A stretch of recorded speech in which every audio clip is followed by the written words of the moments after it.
The Republican Party is suing the state to get Congressman Blake Farenthold's name off the March primary ballot. Farenthold announced he would retire after being accused of sexual harassment at his office. But he did not meet the deadline to officially withdraw, meaning his name remains on that ballot. KXAN's Wes Rappaport runs through some of the possible scenarios.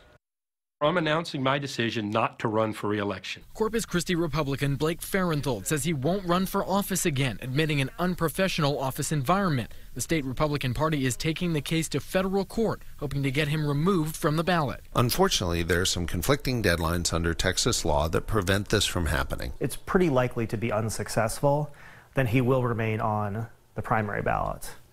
At that point, the question becomes, what effect is this going to have? State election code outlines 3 different scenarios if the lawsuit is struck down. The candidate could be removed if there's a mistake with the application. That's unlikely here. There could be a runoff that does or does not include Farenthold.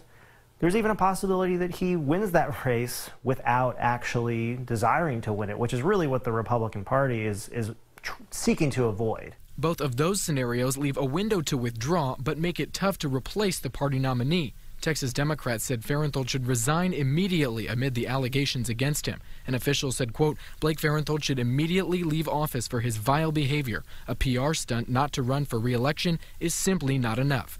All sides are waiting to hear what the judge has to say. One expert says Farenthold brought this upon himself. Yesterday's calculation can change with tomorrow's votes. Wes Rappaport, KXAN News. A hearing for this case is scheduled for tomorrow morning. The Secretary of State's office could not comment on the pending lawsuit. And it's happened before. A candidate tries to get off the ballot but wins the election anyway.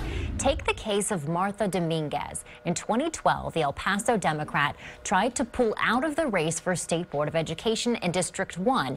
She didn't campaign, didn't even have a website, but somehow she beat 2 other candidates in the primary.